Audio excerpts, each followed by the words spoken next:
Hello বন্ধুরা, সবাই কেমন আছেন? আশা করি অনেক ভালো আছেন। আর আপনারা ভালো থাকেন এই প্রত্যাশা আমি সবসময় করে থাকি। বন্ধুরা, বেশ কিছুদিন ধরে আমার কাছে রিকোয়েস্ট আসছিল যে নর্মাল শট নিয়ে যাতে ভিডিও টিউটোরিয়াল আমার ইউটিউব চ্যানেল শেয়ার করি। অ্যাকচুয়ালি ব্যস্ততার কারণে আমি প্রতিনিয়ত ভিডিও টিউটোরিয়াল আমার ইউটিউব চ্যানেল আপলোড করতে পারি না, এই জন্য আমি অত্যন্ত দুঃখিত। তো আমি সবসময় ট্রাই করি যেই ভিডিওগুলো আপনারা চান এবং যেই ভিডিওগুলো আপনারা বেশি চান এবং যেগুলো দেখলে আপনারা আদৌ উপকৃত হবেন এবং যেগুলো আমাদের কমন সমস্যা আসে। অনেক সময় দেখা যায় যে কাস্টমার এসে আমাদের বলে থাকে যে মোবাইলটিতে নতুন ব্যাটারি লাগিয়েছি বাট চার্জে যাচ্ছে না, ইত্যাদি ইত্যাদি অনেক ধরনের প্রবলেম আসে। অ্যাকচুয়ালি এই প্রবলেমগুলো কোথা থেকে আসে এবং এগুলো কীভাবে সলভ করতে হয় এগুলো আমরা অ্যাকচুয়ালি অনেকেই জানি না। আর বেসিক্যালি অনেকে আপনারা ফোন করে থাকেন যে আমার ভিডিও টিউটোরিয়াল দেখে আপনারা অনেক কিছু শিখতে পেরেছেন, অনেক কিছু বুঝতে পেরেছেন, অনেকে কাজ করে সফলতা পেয়েছেন। অ্যাকচুয়ালি এই কথাগুলো শোনার পরে আমাদের মনের আগ্রহ আরও বেড়ে যায়, আমরা প্রতিনিয়ত ভিডিও শেয়ার করার আগ্রহবোধ আরও বেড়ে যায়। তো এই জন্য অবশ্যই কমেন্ট করবেন এবং কী ব্যাপারে ভিডিও দেখতে চান তাও কিন্তু আমাদেরকে কমেন্ট করে জানাতে পারেন। বন্ধুরা, দেখতে পাচ্ছেন এই মুহূর্তে আছে আমার সামনে স্যামসং D31 মডেলের একটি মোবাইল ফোন। এই মোবাইল ফোনটির প্রবলেম হচ্ছে চার্জ যদি আমরা দেই তো সেক্ষেত্রে চার্জে বেশি দিন লাস্টিং করে না, খুব অল্প সময়ের ভিতরে চার্জটা কমপ্লিট হয়ে যায়, শেষ হয়ে যায়। তো সেক্ষেত্রে এই ধরনের প্রবলেম আসলে কোথা থেকে আসে, সো স্টেপ বাই স্টেপ দেখানোর চেষ্টা করব। বন্ধুরা, আমি প্রথমে মাল্টিমিটার এবং পাওয়ার সাপ্লাই দুটো ধারাই আমাদেরকে বুঝতে হবে যে মোবাইলটিতে আসলে কী ধরনের শর্ট আছে এবং এই শর্টগুলো কোথা থেকে আসতে পারে। মাল্টিমিটারের বাজার মোড আমি এখানে সিলেক্ট করলাম। সিলেক্ট করার পরে আমি এটাকে প্রথমেই মেপে নিব। বন্ধুরা, দেখতে পাচ্ছেন এখানে একটা মান দেখালো 400। ওকে বন্ধুরা, দেখতে পাচ্ছেন এখানেও একটা মান দেখাচ্ছে, এখানে হচ্ছে 1293 মতো একটা মান দেখাচ্ছে। তো উভয় পাশে যদি মান দেখায় তাহলে আমরা বুঝি নর্মাল শট। আর শর্ট কয় রকম হয় বা কী ধরনের শর্ট থাকে, শর্টের নামগুলো কী কী এ নিয়ে আমি ভিডিও টিউটোরিয়ালের পূর্বেও দিয়েছি, যারা মিস্টেক করেছেন তারা অবশ্যই দেখে আসবেন। বন্ধুরা, আমি প্রথমেই মোবাইলটিকে খুলে নিচ্ছি।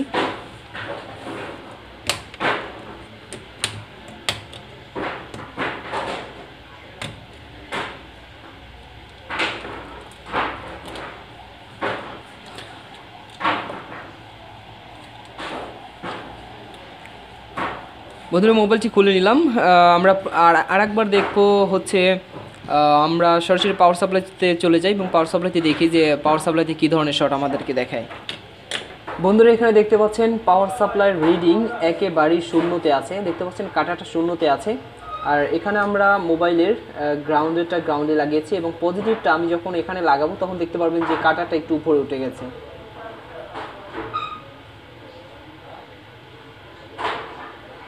বন্ধুরা, দেখতে পাচ্ছেন এখানে কাঁটাটা কিন্তু লাফাচ্ছে, ভালোভাবে লক্ষ্য করুন।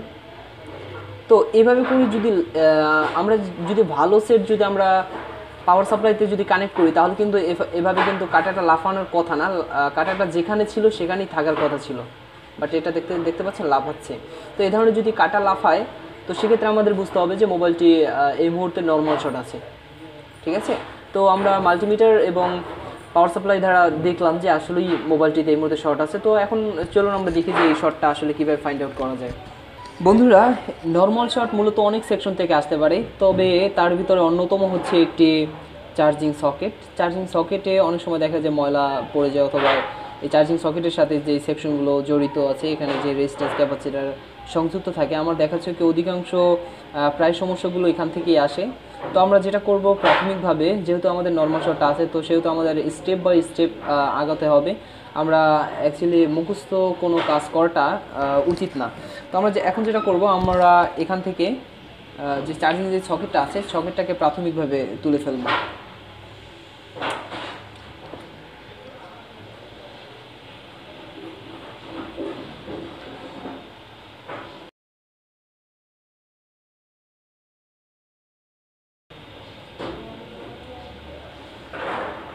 বন্ধুরা, চার্জিং সকেটটি তুলে ফেললাম। এখন আমরা চেক করব যে আসলেই আমাদের শর্টটি এই মুহূর্তে আছে কিনা নাকি চলে গেছে।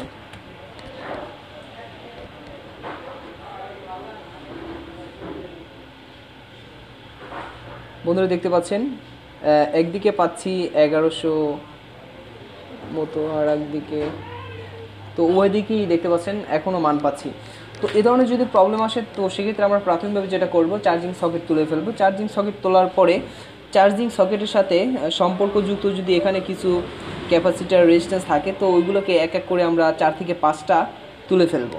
আর অনেকেই হয়তো বা এগুলো তোলা নিয়ে ভয় পায়, আর কী ব্যাপারে মানে কীভাবে এই অধিকাংশ ক্যাপাসিটার রেজিস্ট্যান্স উঠিয়ে আবার লাগাবেন এ নিয়ে কিন্তু আমি কিছুদিন আগে একটি ভিডিও টিউটোরিয়াল দিয়েছি। যারা দেখেন না তারা প্লিজ ওই ভিডিওটি দেখে আসবে। তো এখান থেকে তুলে ফেললাম, তোলার পরেও আমরা দেখতেছি যে এখানে নর্মাল শটটা আমাদের কাটেনি। তো এখান থেকে দেখতে পাচ্ছেন এখানেও কিছু আমি দেখতে পাচ্ছি। এটার পরেও আমাদের সরাসরি আসতে হবে ব্যাটারি কানেক্টর। ব্যাটারি কানেক্টরের আশেপাশে যেই রেজিস্ট্যান্স ক্যাপাসিটার এগুলো থাকবে ওইগুলোকে আমরা ভালোভাবে রিমুভ করব। তো এখানে দেখতে পাচ্ছেন বন্ধুরা, আমি দেখতে পাচ্ছি 3টা ক্যাপাসিটার এবং একটা ডায়োড আছে। তো এখান থেকে আমরা এক একটা করে যদি এক একটা করে উঠাই আবার চেকিং এ ধরনের আসলে তাহলে আমাদের টাইমের অনেক লস হয়ে যায়। আমরা যেটা করব, চারোটাই আমরা একসাথে উঠাবো, আর চারোটা একসাথে উঠিয়ে আমরা হয়তো বা লাগাতে পারবো না। তো এই জন্য আমরা যেটা করব, আমরা প্রথমে এখানে একটু রজন দিয়ে নেব। আর এটা কিন্তু আমি এর আগেই দেখিয়েছি যে কিভাবে আমরা বেশি করে আইসি উঠিয়ে আবার লাগাবো। ঠিক আছে, এখানে একটু রজন দিয়ে নিলাম। রজন দেওয়ার পরে তারপর আমরা এখান থেকে পার্টসগুলোকে উঠাবো।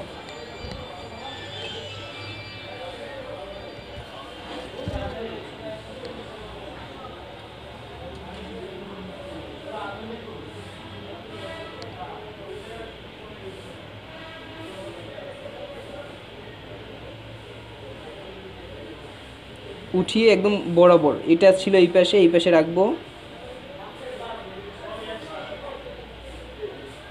তারপরে রাখবো, তারপরেরটা এবং তারপরেরটা।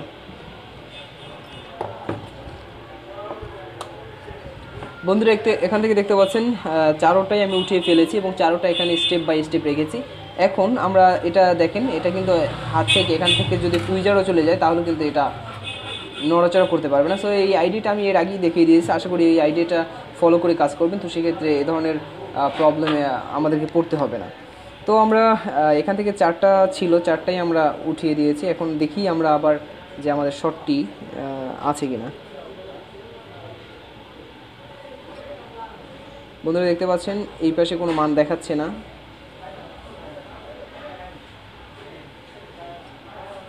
অন্য পাশে মান দেখাচ্ছে 382। বন্ধুরা দেখতে পাচ্ছেন শর্টটি কিন্তু এই মুহূর্তে আমাদের রিমুভ হয়ে গেছে। তো দ্বিতীয় স্টেপে আমাদের প্রবলেম সলভ হয়ে গেছে। তো অ্যাকচুয়ালি আমাদের স্টেপ বাই স্টেপ কাজ জানতে হবে এই প্রবলেমগুলো আসলে কোথা থেকে আসে। তো এ ধরনের যদি প্রবলেম আসে নর্মাল শর্ট, তাহলে আমরা যেটা প্রথমেই করব, এখান থেকে যে চার্জিং সকেট আছে এটাকে তুলে ফেলবো। চার্জিং সকেট তোলার পরে যদি দেখি না কোনো ধরনের ফল আমরা পেলাম না, তো সেক্ষেত্রে এখানে যে রেজিস্ট্যান্স ক্যাপাসিটার থাকবে এগুলোকে এক এক করে আমরা উঠাতে পারি। 4 থেকে 5টা উঠালেই জাস্ট আমরা ফলাফল পেয়ে যেতে পারি। এখানেও যদি না হয় কোনোভাবে, তাহলে আমরা আসবো সরাসরি ব্যাটারি কানেক্টরের আশেপাশে যেই রেজিস্ট্যান্স ক্যাপাসিটারগুলো থাকবে এগুলোকে আমরা উঠিয়ে দিব। এখন দেখতে পাচ্ছেন এখানে 4টা আমি উঠিয়েছি, হয়তো বা 4টা থেকে যে কোনো একটা নষ্ট হয়েছে। আর ক্যাপাসিটার রেজিস্ট্যান্স কীভাবে নষ্ট হয় এগুলোকে অবশ্যই আপনারা আমার একটি ভিডিও টিউটোরিয়াল দেওয়া আছে এর আগে, ওইটাকে দেখতে পারেন। তো এখান থেকেও যদি না হতো তাহলে আমরা তারপরে যেটা করতাম, এখানে যে হেডফোন সকেট আছে এই হেডফোন সকেটটা আমি দেখতে পাচ্ছি এখানে মোটামুটি ভালোই আছে। তো এই হেডফোন সকেটের আশেপাশে যদি ময়লা আবর্জনা পড়ে যায় তো সেক্ষেত্রে এ ধরনের সেকশন থেকেও এ ধরনের প্রবলেম আসতে পারে। সো এই জন্য এটাকে আমাদের তুলতে হবে, তুলে আমাদেরকে কনফার্ম করতে হবে। তারপর আমাদের যেটা করতে হবে, এখানে যেই দেখতে পাচ্ছেন ভাইব্রেট আছে, তারপর রিঙ্গার স্পিকার আছে, এই স্পিকারগুলোকে আমরা রিমুভ করব। অনেক সময় দেখা যায় এই ধরনের সেকশন থেকেও এই ধরনের প্রবলেম হয়ে যেতে পারে। বন্ধুরা দেখতে পাচ্ছি এখানে ভিতরে অবস্থাও খুব একটা ভালো না, অনেক দিন ধরে হয়তো বা ময়লা আবর্জনা পড়ে আছে। এই ধরনের সমস্যা আসলে ওয়াশ করলেও বেশিরভাগ সমস্যা সলিউশন হয়ে যায়। তো সেক্ষেত্রে আপনাকে ভালোভাবে আইথেরাপি করতে হবে এবং যে ময়লা আবর্জনা থাকে এগুলোকে পরিষ্কার করে দিলে অ্যাকচুয়ালি এই ধরনের শর্ট থাকে না।